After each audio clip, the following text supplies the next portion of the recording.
আসসালামু আলাইকুম প্রিয় শিক্ষার্থী, আশা করি সকলে ভালো আছো। তো আজকে একটা ইম্পর্টেন্ট স্টোরি নিয়ে চলে আসলাম। স্টোরিটি হলো গাফ সল ল সল। এর অর্থ হলো অতি লোভে তাঁতি নষ্ট। তো বন্ধুরা, বেশি কথা না বলে চলুন শুরু করা যাক। গ্রাফস অল লস অল মানে অতি লোভে তাঁতি নষ্ট।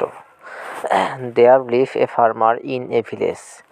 হি হ্যাড এ ওয়ান্ডারফুল অর্থ বিস্ময়কর গোস। The goose laid an egg of gold every day. The farmer was very greedy মানে লোভী. He thought that the stomachs মানে পাকস্থলী of the goose would be full of egg. If he could get all the eggs at a time, he would be rich man quickly. In order to satisfy মানে সন্তুষ্ট করতে his greed, he cut the belly অর্থ পেট of the goose.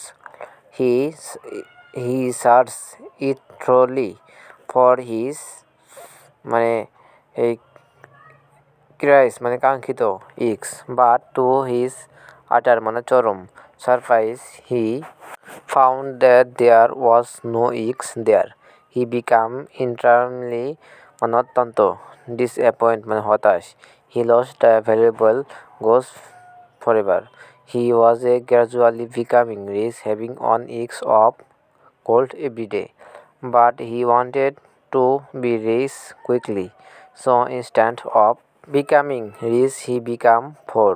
Through this incident মানে ঘটনা, the farmer understood that over greediness মানে লোভ brought misfortune for him.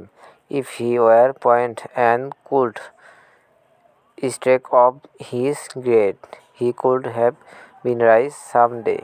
এর বাংলা অর্থ হলো এভাবে হবে: এক গ্রামে এক কৃষক ছিল, তার ছিল একটি বিস্ময়কর রাজহংসী। রাজহংসীটি প্রতিদিন একটি সোনার ডিম দিত। কৃষকটি ছিল খুব লোভী। সে ভাবল যে রাজহংসীর পাকস্থলীতে ডিমে ভরা থাকবে। সে যদি সবগুলো ডিম একসাথে পেতে পারে তবে সে দ্রুত ধনী লোকে পরিণত হবে। লোভের বশবর্তী হয়ে সে রাজহংসীটির পেট কেটে ফেলল। কাঙ্ক্ষিত ডিম পাওয়ার জন্য সে এটি তন্ন তন্ন করে খুঁজল, কিন্তু চরম বিস্ময়ে সে লক্ষ্য করল যে সেখানে কোনো ডিম ছিল না। সে খুব হতাশ হয়ে পড়ল। সে মূল্যবান রাজহংসীটিকে চিরতরে হারালো। প্রতিদিন একটি করে স্বর্ণের ডিম পেয়ে সে ধীরে ধীরে ধনী হচ্ছিল। কিন্তু সে দ্রুত ধনী হতে চেয়েছিল, তাই ধনী হওয়ার পরিবর্তে সে দরিদ্র লোকে পরিণত হয়েছিল।